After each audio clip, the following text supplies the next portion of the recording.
पूरे 1 घंटे की प्रेस कॉन्फ्रेंस में 1 सेकंड भी ऐसा ना गुजरा होगा कि इनको ऑनलाइन करोड़ों लानते ना भेजी गई हो।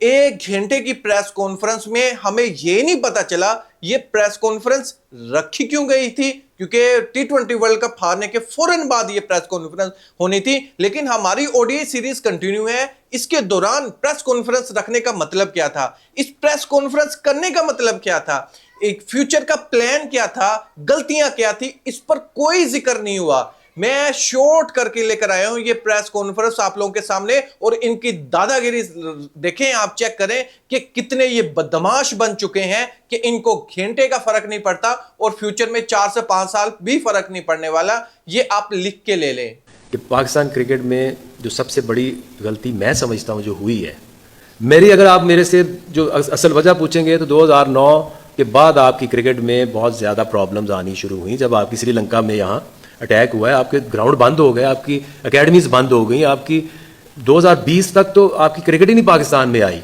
एक तो प्रेस कॉन्फ्रेंस में काउंटर क्वेश्चन नहीं होता, अगर काश या अल्लाह पाक कोई प्रेस कॉन्फ्रेंस में काउंटर क्वेश्चन होना, यकीन करो ये प्रेस कॉन्फ्रेंस में नंगे हो जाए। इतनी बेहुदा घटिया प्रेस कॉन्फ्रेंस की है। हम करेंगे काउंटर क्वेश्चन। प्रेस कॉन्फ्रेंस जो इन लोगों ने की है 2009 के बाद जो क्रिकेट की तबाही असल स्टार्ट हुई उस टाइम से है, और उसको संभलने के लिए चुटकी में नहीं सालों लगेंगे। इसका ये जवाब जो इसने लॉजिक पेश किया है इंतहाई घटिया है। दोस्तों 2009 के बाद सिर्फ 10 साल में हम चैंपियन ट्रॉफी जीते थे। आप इस चीज के गवाह हैं, चैंपियन ट्रॉफी, ना सिर्फ चैंपियन ट्रॉफी जीते, हम कंटिन्यू सरफराज अहमद की कैप्टेंसी में 11 सीरीज जीते हैं। लेकिन हमें फील नहीं हुआ था उस टाइम, हम बदमाश थे क्रिकेट के।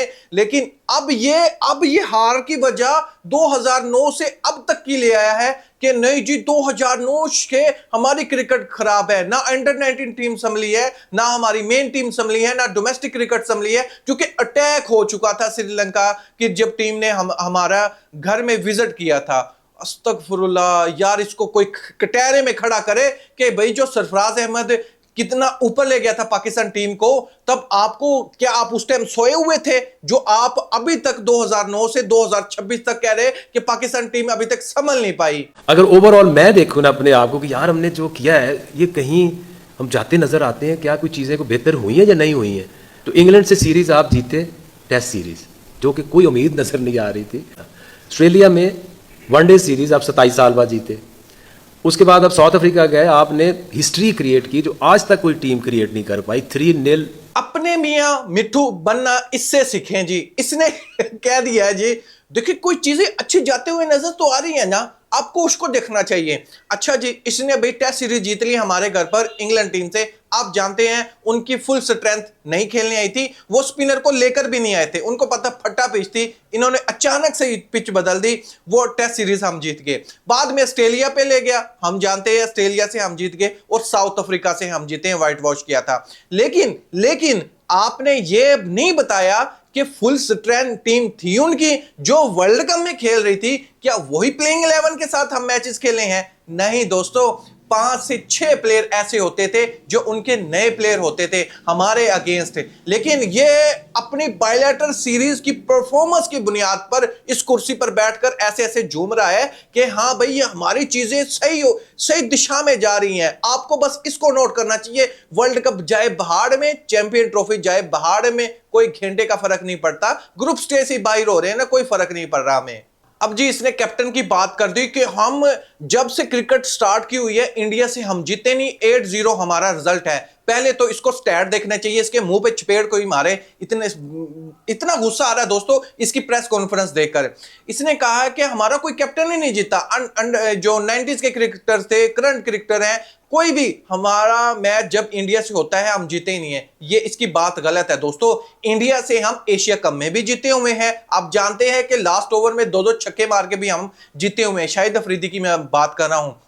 हम बाबर आजम की कैप्टेंसी में इंडिया से मैच जीते हुए हैं, वर्ल्ड कप में भी जीते हुए हैं, एशिया कप में भी जीते हुए हैं। ऐसा पहला ही कप्तान है जो वर्ल्ड कप में हमें अगेंस्ट इंडिया मैच जितवा कर गया है। ये सरेआम दंदनाता पीसीबी में घूम रहा है, इसको कोई रोकने वाला नहीं है। ये क्या बन चुका है, अपने ही लॉजिक अपनी अवाम को अपनी मर्जी से पेश कर रहा है, जबकि ये लॉजिक बनता भी नहीं है बिल्कुल भी, कि आप कैसे लॉजिक पेश कर रहे हो कि हम नहीं जीते तो आगे हमारी टीम भी नहीं जीती तो कोई फर्क नहीं पड़ता, फ्यूचर में देखेंगे हम जीत रहे हैं या नहीं जीत रहे। अब अगर हम इंडिया से नहीं जीते तो क्या ये लॉजिक पेश करेगा कि हमारे पहले वाले नहीं जीते तो हम भी नहीं जीते? क्या ये लॉजिक इसका बनता है? एक मैच में आपकी बारिश हो गई है, एक मैच आप हारे हैं इंग्लैंड से, और तो कुछ नहीं हुआ ना।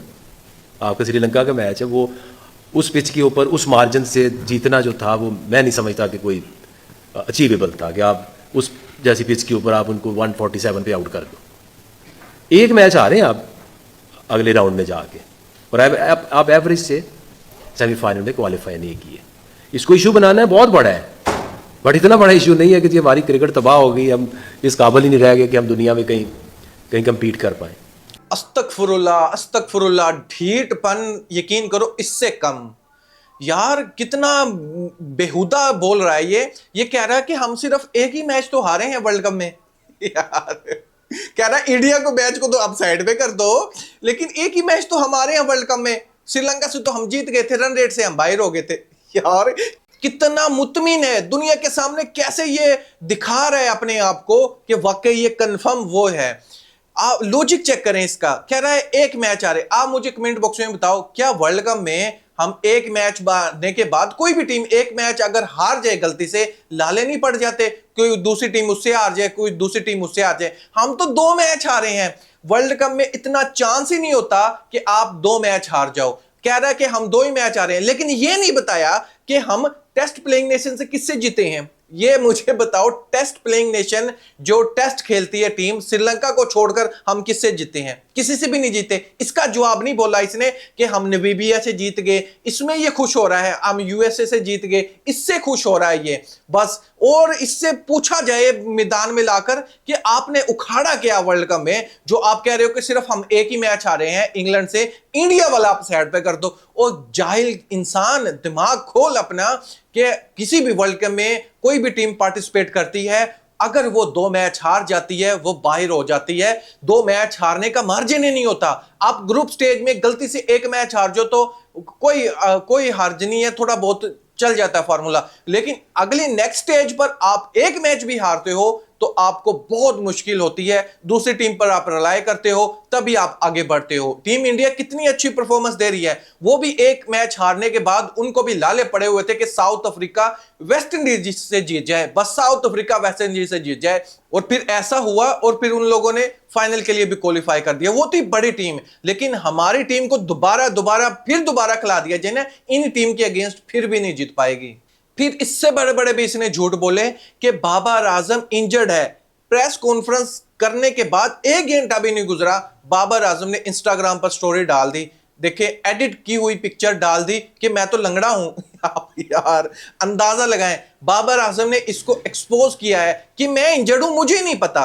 अब ये कौन सी बीमारी है, कहां पर ये जख्मी है, क्या हुआ है, बाबर आजम को नहीं पता, लेकिन सिलेक्शन कमेटी के मेंबर को पता है, जो डायरेक्टर है हमारा उसको पता है, डॉक्टर्स को पता है, लेकिन सिर्फ पता नहीं है तो बाबर आजम को नहीं पता है वो इंजर्ड है।